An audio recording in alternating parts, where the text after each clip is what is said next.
Ez itt Dubaj világkiállítás látogatásunknak a második napja, melyben többek között 10 méteres óriásokat láttunk, felmentünk a világ legnagyobb liftjével, felfedeztük Ausztrália kincseit, megismertük a kínai Smart City-t, megtudtuk, hogy Egyiptom 70 év múlva úgy akar kinézni, mint most Dubaj, és azt, hogy hogyan kell légkondi nélkül hűvös levegőt csinálni. Megtanultunk kolumbiai ritmust dobolni, emellett pedig sok kisebb, de nagyon érdekes országot is meglátogattunk.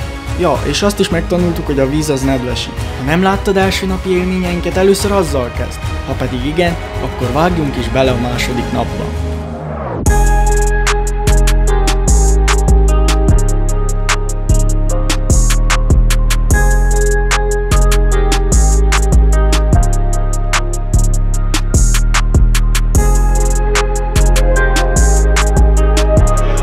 Itt vagyunk a második napon a Dubai Expón, ma Oroszországgal fogjuk kezdeni. Tegnap alig 25 országot sikerült meglátogassunk, és ha bár ma már nagyon fáradtak voltunk, még mindig nagy az önbizalmunk, hogy minél több országot meg fogunk tudni látogatni, úgyhogy gyertek velünk!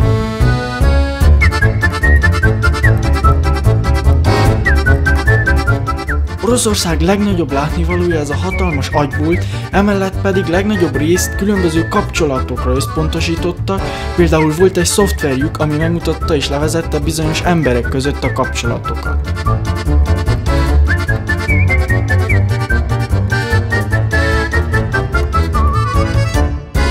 Vannak ilyen gépek, amik segítségével megnézhetjük, hogy különböző állatok hogy látják a világot. Például egy kígyó így látja. A cápák pedig így látják a világot.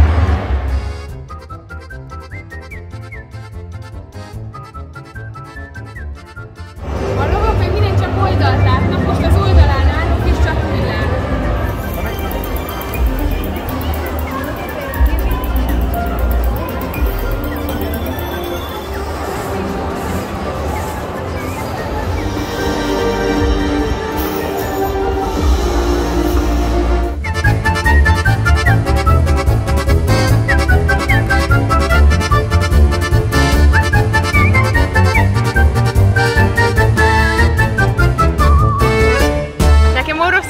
Nagyon-nagyon tetszett, volt benne matek is, volt benne tudomány, volt benne orvostudomány, nekem nagyon-nagyon tetszett, technológia, úgyhogy nekem ez egy 9-80 mindenképpen. Nekem is nagyon tetszett Oroszország, ők nagyon a vizuális effektekre mentek rá, úgyhogy nekem ez nagyon tetszett, nagyon tudományorientált volt és technológiaorientált, sok minden új érdekes dolgot tudtunk meg, amit eddig nem tudtunk, nekem is ez egy olyan 9-950.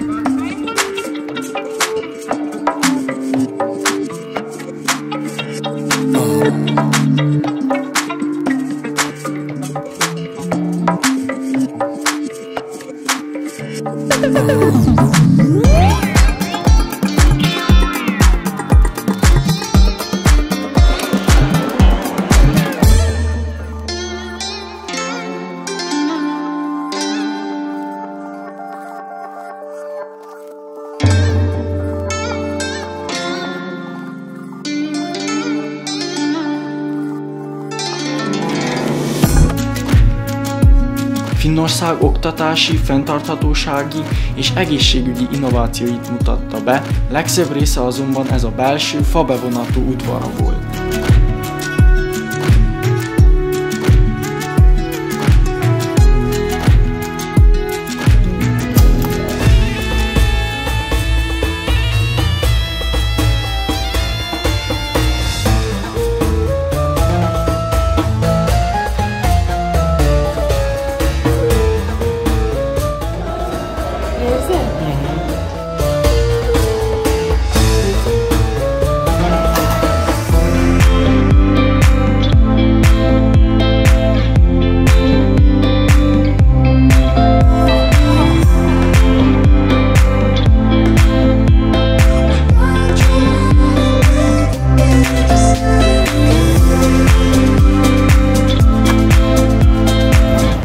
Választok eddig egy pavilont, amiben nagyon csalódott vagyok, az Dánia. Azon kívül, hogy volt pár kivetített tévéjük, egy bicikli, abszolút semmi nem volt. Egy Dániától mégis többet várnánk el.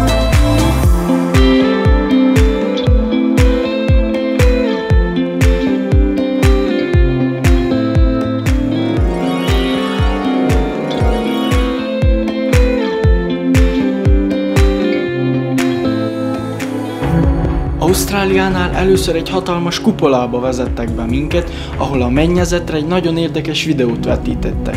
Az élmény majdnem tökéletes volt, de a sok felfelé nézéstől elég elállt a nyakam, a videó azonban nagyon érdekes volt, elindult a világűrből különböző csillagokkal, csillagképekkel, és lassan-lassan leértünk a Földre, Ausztráliába.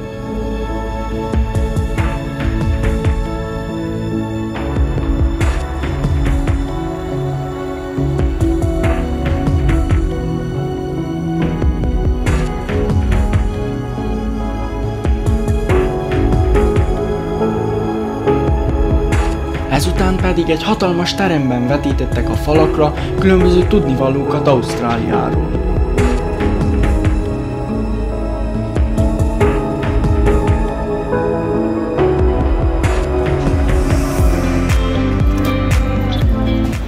Sokat álltunk sorba Ausztráliánál, hát nem volt annyira rossz, így nagyon gyerekeknek volt csinálva a bejárat is, mert minden, mert azért voltak értelmes dolgok is.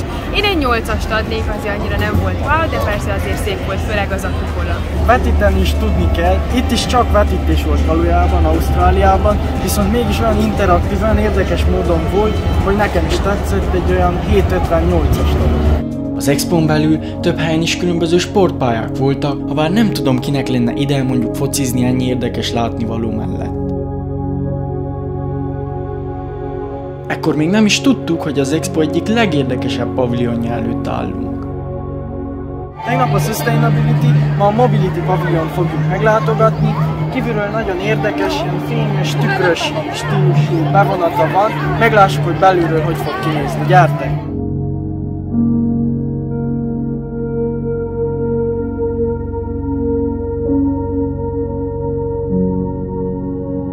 Bevezettek egy nagy kör alakú terembe, melynek közepén az a lány volt, arra gondoltunk, hogy egy újabb vetítést fogunk látni. Aztán, mintha megmozdult volna a föld alatt.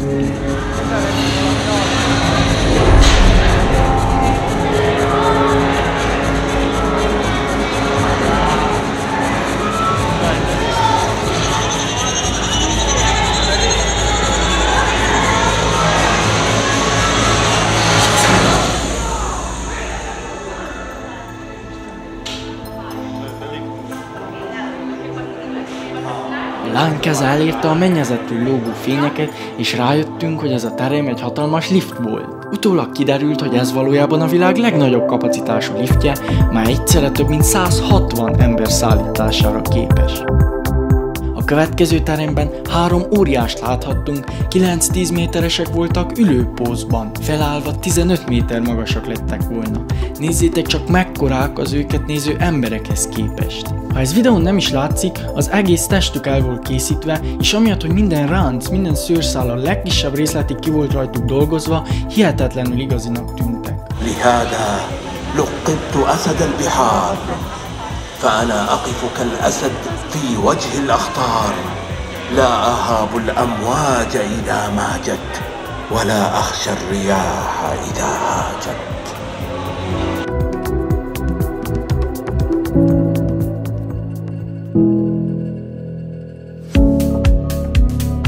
Ezután mindenféle tech következett, láttunk egy hatalmas földgömböt, tanultunk az űrutazásról és a mesterséges intelligenciáról is. AI lets us make smarter decisions. It helps us use new technologies like machine learning, big data, Internet of Things, and virtual reality.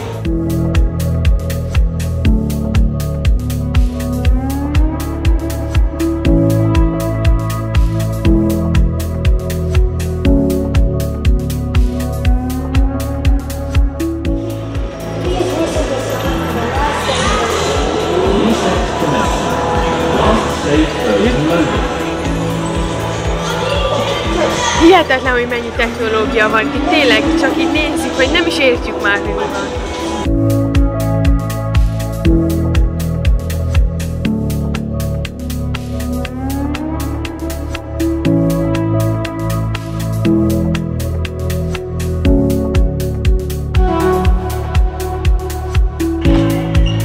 tényleg nagyon-nagyon szép volt, nagyon sok paviljonban voltak még ilyen tekkes dolgok, de ez mindegyiknél jobb volt. Ez mondjuk egy ilyen mobility paviljon is, tehát egyik a három közül, nem egy országé, de tényleg látszott, hogy nagyon jól meg volt csinálva. Ami még nagyon vagány volt ebben a Mobility paviljonban, hogy ilyen hatalmas óriások voltak bent. Ezek amúgy valami híres arab tudósok, akik csillagászattal, senekkel foglalkoztak. Szerintem ez egy nagyon-nagyon érdekes dolog volt itt bent, az, hogy mekkorák voltak és hogy milyen részletesek voltak. Megkértek, hogy töltsünk ki egy ilyen kérdőívet az expóról, úgyhogy most azt fogjuk kitölteni.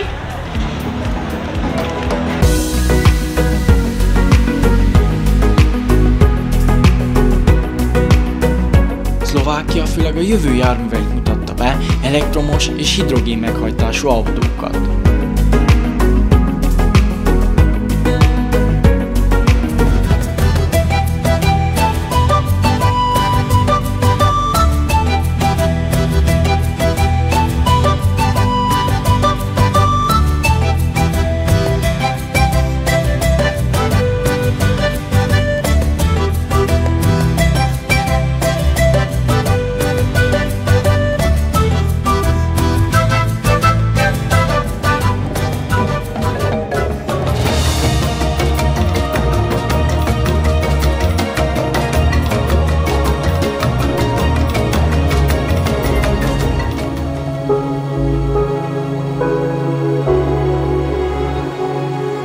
A World Expo Múzeumban képeket láttunk eddigi expókról, és érdekes infókat, statisztikákat tudtunk meg a világkiállítások történetéről, a lényeget elmondtuk első napi videónkban.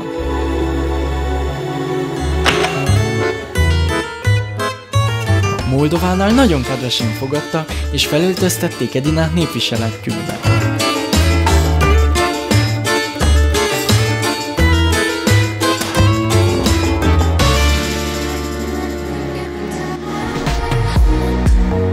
Észtországról megtudtuk, hogy az ország majdnem minden szolgáltatása interneten keresztül történik, digitalizálva van, ráadásul egy bartender robotot is láttunk, mely ott helyben megkeveri az italodat.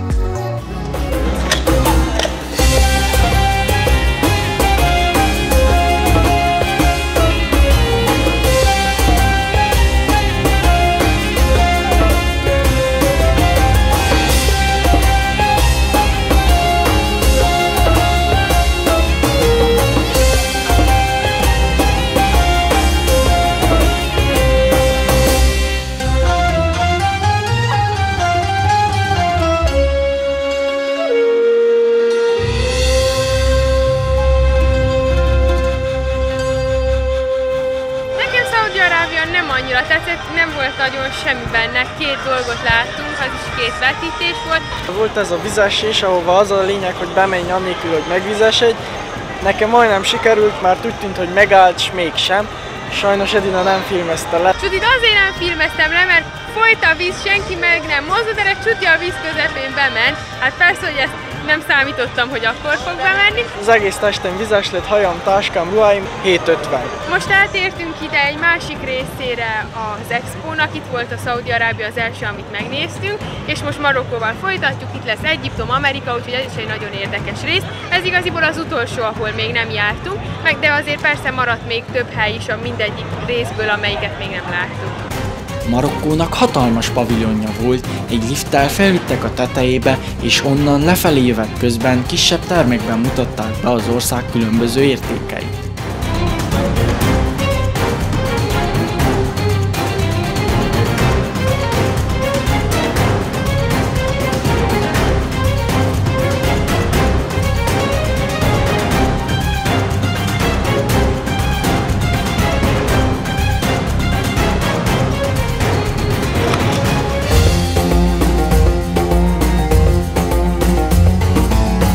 Egyiptomnál már vagy 40 perc állunk sorban, még azt hiszem fél órát fogunk állni, eddig ez a legnagyobb sor, amiben álltunk.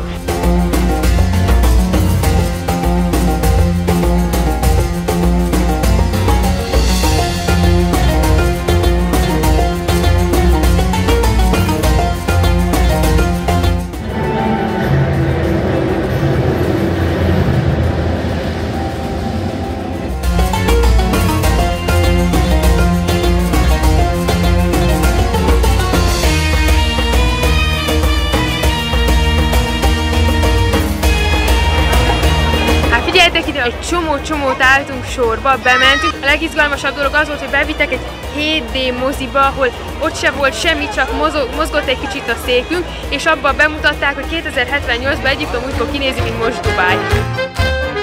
Ausztriánál elmondták, hogy a 38 különböző magasságú kúp biztosítja a folytonos légmozgást, és így mindig hűvös benne a levegő. Ezen kívül nem volt annyira érdekes, az 5 érzéket mutatták még be.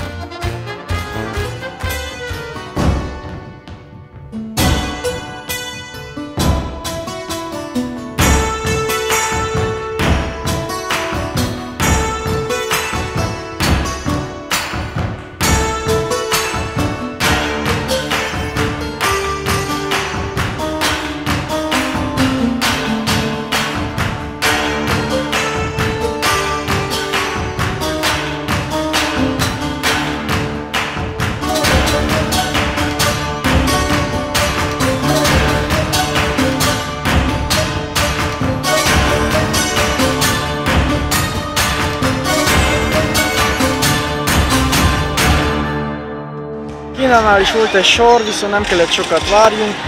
Többet vártunk volna el tőlük, nagyjából a Smart City ötletre mentek rá, és azt mutatták be, hogy náluk milyen okosak a városok, minden milyen okos, a vonatok 350-nel mennek, az autók milyen okosak, kb. Ez volt minden, úgyhogy nem volt épp olyan meglepő.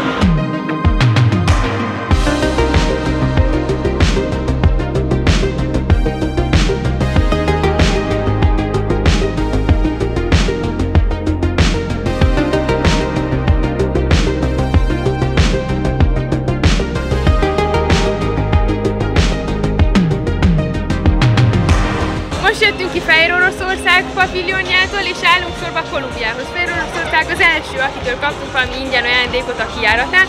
Nagyon sok minden van ebben az acskóban, zászló, mágnesek, kitűzők, sőt még maszkot is kaptunk.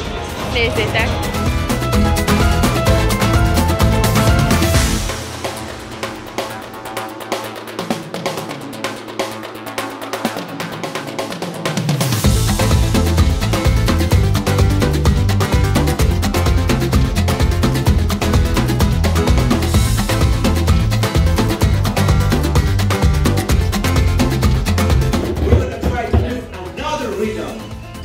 We're gonna do the boom day. It goes something like this.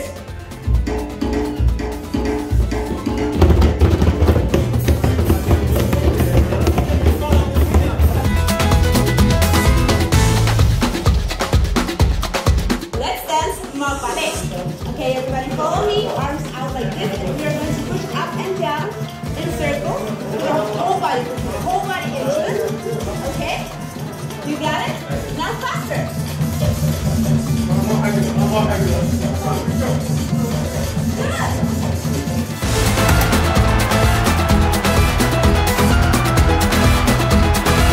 Hey, Edina, miért akadtál ki? Azért, mert tudja, azt mondta, hogy Dua Lipa koncerten az első sorba ülne. Norvégia pavilonjában is nagyot csalódtunk, ha bár kívülről ötletes volt, bent egy filmet vetítettek az óceánokról, semmi nem volt ezen kívül. Vége lett a második napnak is, ma is ugyanúgy, mint a tegnap 24 országot látogattunk meg. Annak ellenére, hogy picit később jöttünk, sikerült ma is hatékonyan sok helyet megnézni, sőt olyanokat is, ahol sorba kellett állni. Nagyon jó volt a mai nap, nagyon tetszett, sok szép érdekes dolgot láttunk, nekem a legjobban Oroszország tetszett, és a Mobility Pavilion. Még 2 napunk maradt, tehát pont most járt le a fele az expo élményünknek, úgyhogy reméljük, hogy a következő 2 napban is sok mindent láthatunk. Most már azok maradtak, azok a paviljonok, ahol eléggé sokat kell sorba állni, viszont ez azt jelenti, hogy azok is, amik a legszebbek. Hát legalábbis elméletileg.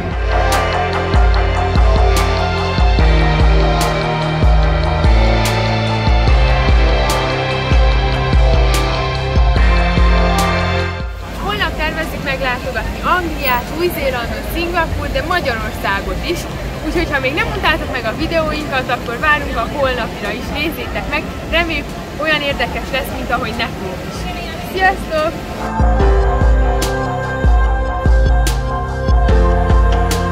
Nem is tudtunk arról, hogy aznap Coldplay koncert volt az expón, épp akkor ért véget, ezért nagy sorok voltak a kijáratnál és a metróban is, szerencsére mi csak egy megállóra laktunk. Alice.